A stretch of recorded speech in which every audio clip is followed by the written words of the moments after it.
राधे राधे, जय माता की भक्तों। आप सभी का स्वागत करती हूँ स्पिरिचुअल ज्ञान साधना में और आप सभी से अनुरोध करती हूँ कि स्पिरिचुअल ज्ञान साधना को सब्सक्राइब कर लीजिए और बेल आइकन को प्रेस कर दीजिए ताकि आपको नई नई वीडियोस का नोटिफिकेशन मिलता रहे। एकादशी का व्रत जो भी करता है उसके सारे कष्ट हर लेते हैं प्रभु। वह जीवन में कभी भी संकटों से नहीं घिरता और उनके जीवन में धन और समृद्धि बनी रहती है। जय माता की, राधे राधे। कैसे हैं आप सभी लोग? आशा करते हैं सभी लोग बहुत अच्छे होंगे। बताने के लिए कमेंट में जय माता की, राधे राधे अवश्य ही लिखिएगा। आषाढ़ का महीना चल रहा है, चौमासे का समय आ गया है, चातुर्मास प्रारंभ होने वाला है और आषाढ़ मास के कृष्ण पक्ष की एकादशी भी आने वाली है जिसे योगिनी एकादशी कहते हैं। और आषाढ़ मास के ही शुक्ल पक्ष की एकादशी को देवशयनी एकादशी कहते हैं। तो देवशयनी एकादशी के दिन से देव जो हमारे भगवान नारायण हैं वो योग निद्रा में चले जाते हैं। समस्त मांगलिक कार्यों पर प्रतिबंध लग जाता है, वर्जित होते हैं और उसके बाद 4 महीने तक कोई भी मांगलिक कार्य नहीं किए जाते हैं। जो लोग शुभ घड़ी, मंगल बेला, इन सारी बातों को, धर्म को, शास्त्रों को और सनातन को मानते हैं, वो 4 महीने तक कोई भी शुभ कार्य नहीं करते हैं। तो आज की वीडियो में हम बात करेंगे आषाढ़ मास के कृष्ण पक्ष की योगिनी एकादशी के विषय में। इस वीडियो में हम आपको ये भी बताएंगे कि यह व्रत आषाढ़ मास के योगिनी एकादशी का व्रत कौन सी डेट को रखा जाएगा और कब से कब तक एकादशी तिथि का मुहूर्त रहेगा, इसके पारण का समय और डेट क्या रहेगी, ये व्रत क्यों रखा जाता है। बहुत सारी बातें योगिनी एकादशी व्रत से संबंधित आज की वीडियो में हम करेंगे। तो बहुत ही सुंदर जानकारी लेकर आए हैं। पूरी जानकारी जानने के लिए बने रहिए स्पिरिचुअल ज्ञान साधना में। आपका अपना चैनल है और अगर आप पहली बार आए हैं तो चैनल को सब्सक्राइब कर लीजिए। आपके बहुत काम आने वाली बातें लेकर आते हैं हम। और बेल आइकन को प्रेस कर दीजिए ताकि आपको नई नई वीडियोस का नोटिफिकेशन मिलता रहे। तो चलिए प्रारंभ करते हैं आज की वीडियो। विष्णु भगवान की कृपा पाने के लिए एकादशी व्रत एक सरल माध्यम है।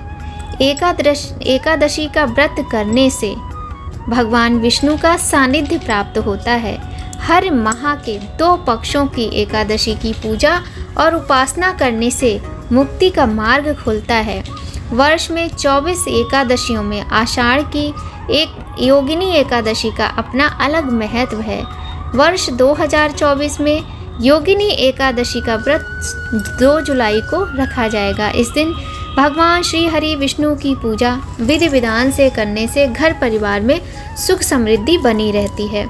पुराणों में आषाढ़ माह में कृष्ण पक्ष की एकादशी को योगिनी एकादशी कहा गया है। इस दिन भगवान श्री हरि की पूजा उपासना की जाती है माँ लक्ष्मी के साथ और माता लक्ष्मी की कृपा प्राप्ति भी होती है जिससे हमारे घर में सुख, सौभाग्य, धन, समृद्धि, ऐश्वर्य सभी कुछ बना रहता है। वंश वृद्धि होती है, सौभाग्य की प्राप्ति होती है, साथ ही मोक्ष की प्राप्ति होती है। ऐसी मान्यता है कि इस व्रत के पुण्य प्रताप से पाप कर्मों के पाश से व्यक्ति को मुक्ति मिलती है, साथ ही भौतिक जीवन में सकल मनोरथ सिद्ध होते हैं। तो चलिए अब जान लेते हैं वर्ष 2024 के आषाढ़ मास की योगिनी एकादशी का शुभ मुहूर्त। तो वर्ष 2024 में आषाढ़ मास में योगिनी एकादशी पूजा का शुभ मुहूर्त प्रातः काल का है। इसके बाद चौघड़िया तिथि देखकर पूजा आराधना कर सकते हैं। योगिनी एकादशी की तिथि 1 जुलाई, ध्यान से सुनिएगा, योगिनी एकादशी की तिथि 1 जुलाई दिन सोमवार को सुबह 10:26 से आषाढ़ माह के कृष्ण पक्ष की एकादशी की शुरुआत हो जाएगी। यह तिथि 2 जुलाई दिन मंगलवार को सुबह 8:44 तक रहेगी। ऐसे में उदया तिथि के अनुसार योगिनी एकादशी व्रत 2 जुलाई को रखा जाएगा। योगिनी एकादशी 2 जुलाई को ही मनाई जाएगी। बहुत ही सुंदर शुभ संयोगों के साथ पड़ रही है वर्ष 2024 के आषाढ़ मास के कृष्ण पक्ष की योगिनी एकादशी।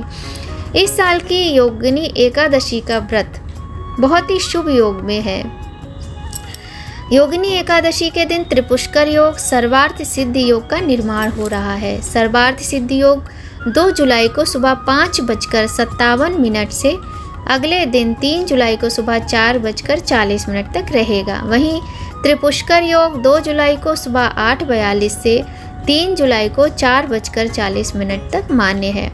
ब्रह्म मुहूर्त में 4:10 से 4:48 तक ब्रह्म मुहूर्त है और अमृत काल का जो योग है वह सुबह 12:19 से और रात के 2:02 तक है। अभिजीत मुहूर्त दोपहर में 12:02 से रात के 12:55 तक है। योगिनी एकादशी व्रत 2 जुलाई को रखा जाएगा क्योंकि उदया तिथि के अनुसार 2 जुलाई को योगिनी एकादशी व्रत मान्य है। सुबह 5:28 से 3 जुलाई को, ध्यान से सुनिएगा, 3 जुलाई को सुबह 5:28 से लेकर सुबह 7:10 के बीच पारण का समय रहेगा। इस दिन द्वादशी तिथि का समापन सुबह 7:10 पर होगा। तो आप इस बात को बहुत ध्यान से सुनिएगा कि योगिनी एकादशी के व्रत का पारण 3 जुलाई सुबह 5:28 से 7:10 के बीच होगा। एकादशी के व्रत के विषय में, एकादशी के व्रत के पारण के विषय में हम अपनी ज़्यादातर सभी वीडियो में बात करते हैं कि किस प्रकार से व्रत के नियम होते हैं और पारण कैसे किया जाता है। और आपको एक बात और बता दें, वैसे तो सभी व्रत का पारण होता है, किंतु एकादशी के व्रत के पारण के जो नियम हैं उनको यदि आप उनका अनुसरण करते हैं, उनका पालन करते हैं, तभी आपका एकादशी व्रत सफल होता है। देखिए, यदि आप सामर्थ्यवान नहीं हैं, नहीं कर सकते हैं, तो वो एक अलग बात होती है और ईश्वर हमें, आपको, सभी को जानते हैं, उनसे तो कोई बात छुपी होती नहीं है।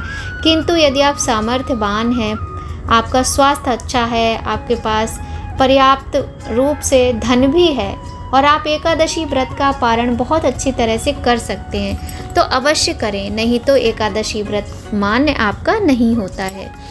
योगिनी एकादशी के दिन भगवान विष्णु के साथ माँ लक्ष्मी और पीपल के पेड़ की पूजा अवश्य ही की जाती है।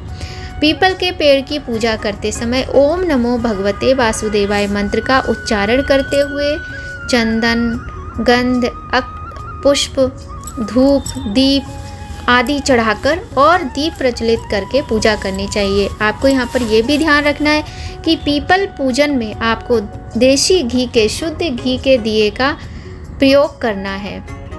इससे श्री हरि की कृपा बरसती है। कहा जाता है पीपल के पेड़ में वैसे तो 33 कोटि देवी देवताओं का वास होता है, किंतु भगवान लक्ष्मी नारायण की कृपा सदा ही बनी रहती है और पीपल के पेड़ में लक्ष्मी नारायण का वास होता है। विष्णु पुराण, पद्म पुराण व भागवत पुराण के अनुसार एकादशी, योगिनी एकादशी समस्त पापों का नाश करने वाली, संसार के मोह माया में डूबे हुए प्राणियों को पार लगाने वाली नाव के समान है। भगवान श्री कृष्ण ने स्वयं गीता में एकादशी के महत्व को बताया है। इस व्रत को करने से गौदान 88,000 ब्राह्मणों को भोजन कराने के समतुल्य फल की प्राप्ति होती है। इसका उल्लेख तीनों लोकों में है।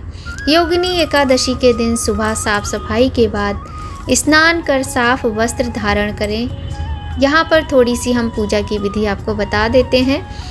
उसके बाद भगवान श्री हरि की मूर्ति स्थापित करें, नहीं तो मंदिर में अगर आपके स्थापित है वहीं पूजा करना चाहते हैं तो वहाँ भी कर सकते हैं। इसके बाद भगवान को फूल, नारियल, तुलसी पत्ता अर्पित करें। नारियल नहीं है तो कोई बात नहीं, आप साधारण तरीके से पूजन करें। आपके पास लड्डू गोपाल हैं, शालिग्राम जी हैं, तो आप पंचामृत से उनका अभिषेक अवश्य ही करें और तुलसी पत्र रखना तो बिल्कुल भी ना भूलें। इसके बाद यदि हो सके, आप जा सकें मंदिर, तो पीपल के पेड़ की पूजा भी करें।